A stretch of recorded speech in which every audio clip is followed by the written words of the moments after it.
Good morning students. आज हम पढ़ने जा रहे हैं ज्योग्राफी का third chapter motions of the earth, पृथ्वी की गतियां, यानी कि पृथ्वी कौन कौन से मूवमेंट्स करती है। अगर हम आपकी बात करें तो आप कौन कौन से मूवमेंट्स करते हैं? आप रनिंग करते हैं, आप वॉकिंग करते हैं, आप जंपिंग करते हैं और भी बहुत सारी एक्टिविटीज आप करते हैं। उसी तरीके से अर्थ दो एक्टिविटीज, दो उसके मूवमेंट होते हैं, रोटेशन, रिवोल्यूशन, घूर्णन और परिक्रमण। ये दो मूवमेंट्स मैं अभी आपको ऐसे बताती हूँ जैसे सपोज आई एम अर्थ, तो अर्थ अपने एक्सिस पर, एक्सिस क्या होता है इसको हम थोड़ी देर में समझेंगे, अपने एक्सिस पर ऐसे घूमती है like this. So this movement of the earth is known as rotation. Okay, so earth अपने एक्सिस पर घूम रही है। दूसरा है उसका revolution. Suppose this is sun and this is earth. Earth is taking round of sun like this. And this movement of the earth is known as revolution. अर्थ जब, पृथ्वी जब सूर्य के चारों ओर चक्कर लगाती है, हम उस गति को कहते हैं परिक्रमण। और जब पृथ्वी अपने अक्ष पर ही ऐसे घूमती है तब हम उसे कहते हैं घूर्णन। अक्ष, अब एक्सिस क्या होता है? ये हमारी अर्थ है। आप देख रहे हैं हमने एक लाइन ऐसे बनाई हुई है। इसका मतलब ये है कि हमारी अर्थ जो हम देखते हैं, हमें लगता है ऐसे है, वो ऐसे ना होकर के थोड़ा सा टेढ़ी है। अर्थ ऐसे नहीं है, ऐसे है। मतलब उसका ये वाला हिस्सा जो नीचे है वो ऐसे है और टॉप वाला हिस्सा ऐसे है। ठीक है, तो इसको हम कहते हैं, जो नीचे वाला हिस्सा है ये उसकी धुरी, उसका एक्सिस, उसका अक्ष होता है जिस पर वो टिकी है, ये वाला point. This is called axis of the अर्थ। और हम इसी एक्सिस से एक इमेजिनरी लाइन बनाते हैं। ये जो लाइन आप देख रहे हैं that is not made on earth, लेकिन हमने अपने कन्वीनियंस के लिए इस लाइन को बनाया है। ये एक काल्पनिक रेखा है और ये लाइन जो है 66 हाफ डिग्री का एंगल बनाती है और ये अपने ऑर्बिट पर एकदम प्लेन है, इसलिए हम इसे कहते हैं ऑर्बिटल प्लेन, कक्षीय समतल। और इस पर 66 हाफ डिग्री का एंगल बनाते हुए अर्थ जो है झुकी हुई है। जब हम देखते हैं नॉर्मल तरीके से आपको हम पढ़ाते हैं तब हम कहते हैं this is earth and this is north pole and this is south pole. लेकिन असलियत में क्या है, हमारी अर्थ एकदम से ऐसे सीधी नहीं है, वो झुकी हुई है।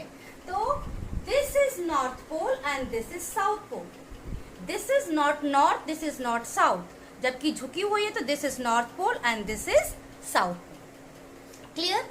अब हम चलते हैं अपने दूसरे फैक्ट की तरफ, वो है हमारा सर्किल ऑफ इल्यूमिनेशन, प्रदीप्ति वृत्त। प्रदीप्ति वृत्त या सर्किल ऑफ इल्यूमिनेशन क्या होता है? आप लोगों ने प्राइमरी क्लासेस में पढ़ा होगा कि सूरज चमक रहा है और अर्थ उसके चारों तरफ चक्कर लगा रही है। ठीक है, अभी हम अपने सूरज को इसलिए घुमा रहे हैं क्योंकि ये टॉर्च है और इसके चारों तरफ रोशनी नहीं है, जबकि सूरज के चारों तरफ रोशनी होती है। तो जब पृथ्वी का एक भाग सूरज की तरफ पड़ता है तो दूसरे भाग पर अंधेरा है और एक भाग जिस पर सूरज की रोशनी पड़ रही है वहां पर उजाला है। आपको दिख रहा होगा, ये एक तरफ उजाला है और जिस तरफ सूरज की रोशनी नहीं पड़ रही है, यानी पृथ्वी का बैक हम इसे कह सकते हैं, वहां पर अंधेरा है।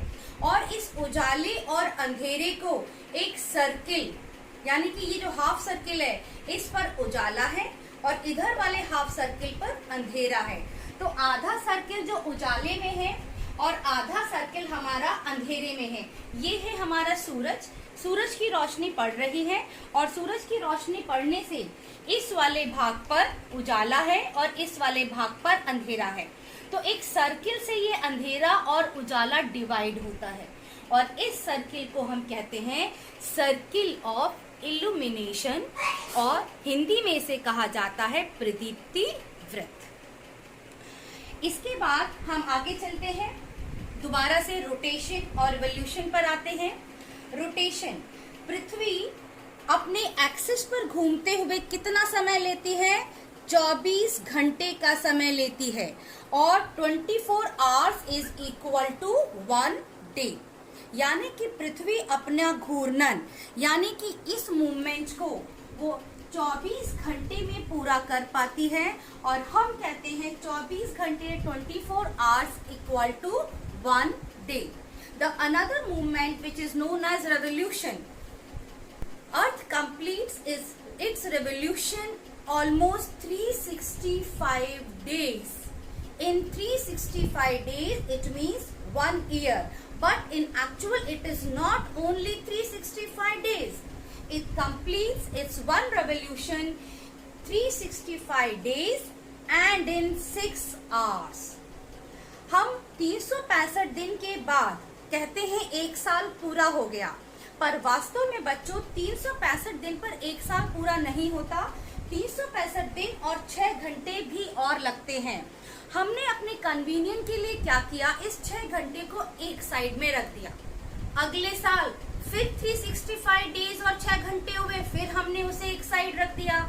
ऐसे करते करते हम 4 साल उन 6 घंटों को एक साइड रख देते हैं और उन 6 घंटों को एक साइड रखने के बाद 4 साल के बाद क्या होता है, अब हमारे पास 6 घंटे 4 बार हैं, 1 2 3 4। We have 4 times 6 hours। इसका क्या मतलब हुआ, यानी कि 6 into 4 यानी 24 hours, 24 घंटे। और 24 घंटे का मतलब हमारे पास एक दिन एक्स्ट्रा आ गया। Now how many days we have? We have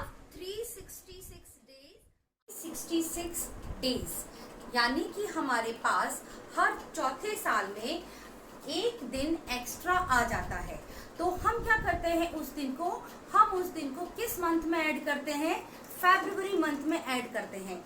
अभी तक फरवरी मंथ में 28 डेज होते हैं और हर चौथे साल इन एवरी 4th ईयर्स फरवरी में 29 डेज हो जाते हैं, क्योंकि ये एक्स्ट्रा दिन जो हमें हर 3 सालों में 6 करके, चौथे साल में 6 करके 6 घंटे जो एक्स्ट्रा मिले हैं, ये 24 घंटे होकर के एक दिन बन जाता है। और ये एक्स्ट्रा डे हम ऐड करते हैं फरवरी में, और फरवरी में जब हम ये एक्स्ट्रा डे ऐड करते हैं तो हम फरवरी या उस ईयर को हम कहते हैं लीप ईयर। जिस साल 366 डेज होते हैं, जिस साल फरवरी में 28 की जगह 29 डेज होते हैं, हम उस साल को कहते हैं लीप ईयर या लीप वर्ष के नाम से उसे जाना जाता है। तो बच्चों अभी तक हमने ये देखा कि रोटेशन से यानी कि इस तरीके से घूम करके जो रिजल्ट आता है वो होता है दिन और रात का, यानी कि रोटेशन से होता है डे एंड नाइट।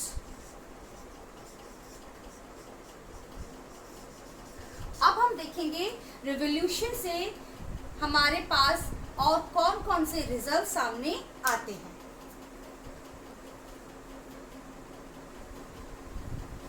पृथ्वी सूर्य के चारों ओर चक्कर लगा रही है। Earth takes round around the sun in its elliptical path। दीर्घवृत्ताकार, इलेप्टिकल पाथ या दीर्घवृत्ताकार क्या होता है, पहले हमें ये समझना होगा। हम लोग कहते हैं कि सूरज के चारों तरफ चक्कर लगा रही है ना। इसको अब हम ऐसे समझेंगे, पृथ्वी सूरज के चारों तरफ ऐसे चक्कर नहीं लगा रही है। पृथ्वी सूरज के चारों तरफ ऐसे चक्कर लगा रही है, इस तरीके से लंबा, यानी कि in oval shape. It is not taking round in round shape, in oval shape. और इसे हम इस पथ या इस रास्ते को कहते हैं एलिप्टिकल पाथ या दीर्घवृत्ताकार। दीर्घ माने बड़ा, वृत्ता यानी कि सर्किल, गोले में, यानी कि एक बड़ा सर्किल, एलिप्टिकल पाथ। अब आप इस डायग्राम को देखिए, यहाँ पर हमने अर्थ को 4 बार बनाया है। इसके पीछे रीजन ये है कि उसके परिक्रमण या रेवोल्यूशन के कारण हमें किस किस तरीके के चेंजेस देखने को मिलते हैं, ये हम इस डायग्राम के थ्रू आपको समझाएंगे। ठीक है, सबसे पहले हम ये समझने से पहले यहाँ देखिए, ये हम लोग लैटिट्यूड्स हैं और इसको अपने सेकंड चैप्टर में पढ़ चुके हैं। इक्वेटर यानी विषुवत रेखा, जिसकी वैल्यू हम 0 डिग्री देते हैं, ये अर्थ को लगभग 2 बराबर भागों में बांटती है। हो सकता है मेरा डायग्राम आपको एकदम एग्जैक्ट ना लग रहा हो, लेकिन आप लोग इस चीज़ को अपना जान लीजिए कि इक्वेटर जो है अर्थ को 2 बराबर भागों में बांटती है। इक्वेटर के ऊपर वाला हिस्सा कहलाता है north, this is called north, और इक्वेटर के नीचे वाला हिस्सा कहलाता है साउथ। आप लोगों ने एक वर्ड मुझसे पूछा था, हेमिस्फेयर क्या होता है, यानी गोलार्ध, गोले का आधा गोलार्ध, ये गोला, इसका आधा, आधा ये यानी गोलार्ध। हेमिस्फेयर यानी कि स्फेयर, एक सर्किल का हाफ, हेमिस्फेयर। तो इस हिस्से को हम कहते हैं नॉर्दर्न हेमिस्फेयर और इस हिस्से को हम कहते हैं सदर्न हेमिस्फेयर। इक्वेटर के नॉर्थ में 23½ डिग्री नॉर्थ, ये है हमारी ट्रॉपिक ऑफ कैंसर। इक्वेटर के साउथ में 23½ डिग्री साउथ, ये है हमारी ट्रॉपिक ऑफ कैप्रिकॉर्न। ठीक ऐसे ही यहाँ 66½ डिग्री नॉर्थ हमारा आर्कटिक सर्कल है और 66½ डिग्री साउथ हमारा अंटार्कटिक सर्कल है। इसको अभी हम ध्यान में इसलिए रखेंगे क्योंकि इन मेजर लैटिट्यूड्स को ध्यान में रखे बिना हम इसके इस मूवमेंट्स को समझ नहीं सकते। ठीक है, तो इनको हमें ज़रूर ध्यान में रखना है। यहाँ पर भी मैंने वही मेजर लैटिट्यूड्स बनाई हैं, 0 degree equator, Tropic of Cancer, Tropic of Capricorn. In all the 4 diagrams, Tropic of Cancer, Equator, Tropic of Capricorn. Tropic of Cancer, Equator, Tropic of Capricorn. Tropic of Cancer, Equator, Tropic of Capricorn. जो एक चीज़ बहुत important in diagrams में notice करने वाली, वो है अर्थ का angle of inclination, पृथ्वी का झुकाव उसके अक्ष पर। आप देख रहे हैं पृथ्वी चाहे इधर है, चाहे इधर, चाहे इधर, ये ऐसे ही झुकी हुई है। ये यहाँ आने के बाद ऐसे नहीं हो गई है, ये हमेशा चारों जगह इसका इंक्लिनेशन यही है। ठीक है, अब देखो ये इंक्लिनेशन की वजह से क्या होता है, सूरज तो अपनी जगह से मूव नहीं कर रहा, सन वही है। जब अर्थ यहाँ पर इस सिचुएशन पर होती है, तब इस समय ये हमारा नॉर्थ पोल सूरज की तरफ ज़्यादा झुका हुआ है और साउथ पोल सूरज से दूर है। तब क्या होता है कि जो नॉर्दर्न हेमिस्फेयर है, यहाँ पर गर्मी का मौसम होता है और सदर्न हेमिस्फेयर में सर्दी, क्योंकि सदर्न हेमिस्फेयर सूरज से दूर है। दिखाई दे रहा है, और ये पास है। हमारा जो देश है भारत, इंडिया, वो नॉर्दर्न हेमिस्फीयर में आता है। इसीलिए हम देखते हैं कि इस समय, जिस समय नॉर्थ पोल सूरज की तरफ झुका हुआ है, हमारे देश में गर्मी है, यानी कि गर्मियों का सीजन चल रहा है। और आप देख सकते हैं मैंने यहाँ पर डेट लिखी हुई है 21 जून। इस समय सूरज अपनी तेजी पर होता है ट्रॉपिक ऑफ कैंसर। ठीक है, अब पृथ्वी घूमते घूमते यहाँ आई।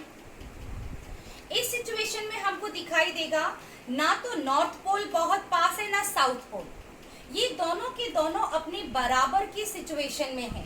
तो यहाँ पर पूरी पृथ्वी पर इस समय मौसम ना तो बहुत ठंडा होता है, ना बहुत गर्म, लेकिन होता क्या है, यहाँ पर नॉर्थ पोल में इस समय ऑटम यानी कि शरद ऋतु जिसे कहते हैं, और सितंबर अक्टूबर के आसपास आपने देखा होगा आपको ऑटम ब्रेक मिलता है, क्योंकि हमारे देश में इस समय ऑटम और सदर्न हेमिस्फीयर में इस समय बसंत यानी कि स्प्रिंग सीजन।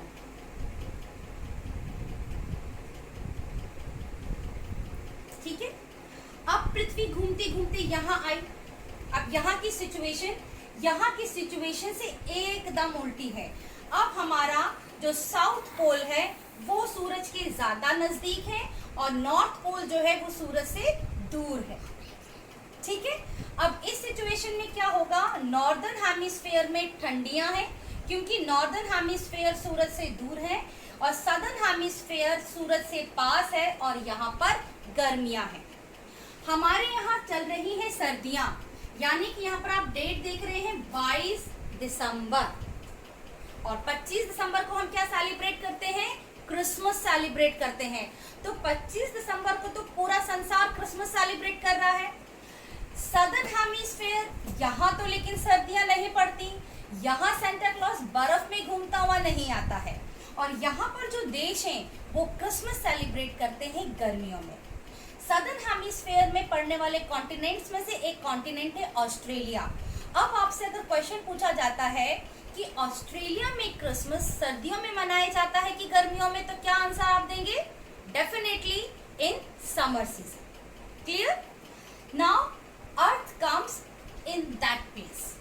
अब यहाँ पर सिचुएशन ठीक वैसी ही है जैसी यहाँ, ना तो नॉर्थ पोल पास है ना साउथ पोल, दोनों की सिचुएशन ऑलमोस्ट बराबर है। तो यहाँ पर फिर वैसा ही सीजन है, ना तो गर्मियां हैं ज्यादा ना ही सर्दियां, सिर्फ एक अंतर है, अब सदर्न हेमिस्फीयर में ऑटम है और नॉर्दर्न हेमिस्फीयर में स्प्रिंग सीजन है, मतलब इस सिचुएशन की उल्टा। ठीक है, ये बात आपको समझ में आई कि नहीं आई? यहाँ पर आप देख रहे हैं दो वर्ड्स और लिखे हुए हैं, समर सॉल्स्टिस और विंटर सॉल्स्टिस। उत्तर अयनांत, दक्षिण अयनांत। अभी अभी जो मैंने आपको समझाया है इसी को अगर हम ध्यान में रखेंगे तो हम इसे समझ पाएंगे। ठीक वैसे ही जब 21 जून यानी कि गर्मियों के दिनों में, यानी कि इस समय की सिचुएशन में जब हमारा नॉर्दर्न हेमिस्फीयर सूरज की तरफ होता है, तब नॉर्दर्न हेमिस्फीयर में गर्मियां और सदर्न हेमिस्फीयर में ठंडियां होती हैं और इस सिचुएशन को हम कहते हैं समर सॉल्स्टिस। इसकी ठीक अपोजिट वाली सिचुएशन यहाँ होती है। अब यहाँ सदर्न हेमिस्फीयर में गर्मियां और नॉर्दर्न हेमिस्फीयर में ठंडियां हैं। अब नॉर्थ में क्या है, ठंडी, तो हम इसे कहते हैं विंटर सॉल्स्टिस, यानी कि दक्षिण अयनांत, क्योंकि दक्षिण की तरफ हमारा सूरज ज्यादा तेजी से चमक रहा है। ठीक है, and the most important thing and the last important thing of this chapter is equinox, यानी विषुव। इक्विनॉक्स ये होता क्या है, it comes the word from equal, like equator. What is equator? It divides earth into two equal parts. Equinox it is also comes from word equal, यानी कि equal, बराबर, विषुव। पृथ्वी पर साल में 2 दिन ऐसे होते हैं जब दिन और रात बराबर होते हैं। गर्मियों में क्या होता है, रातें छोटी दिन लंबे, सर्दियों में रातें लंबी दिन छोटे।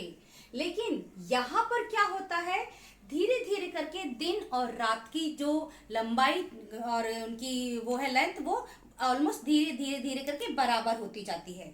और 23 सितंबर 21 मार्च को पूरी पृथ्वी पर दिन और रात की लंबाई बराबर होती है। ना तो दिन लंबे, ना रातें छोटी, ना रातें लंबी, ना दिन छोटे होते हैं। और इसी को हम कहते हैं इक्विनॉक्स, यानी कि विषुव, जब पृथ्वी पर दिन और रात दोनों बराबर होते हैं। Okay students, that's all your chapter. इससे रिलेटेड अगर आपको कोई प्रॉब्लम हो तो आप जरूर मुझे कहिएगा, बताइएगा, मैं कोशिश करूंगी कि आपकी प्रॉब्लम्स को दूर करूं। Thank you.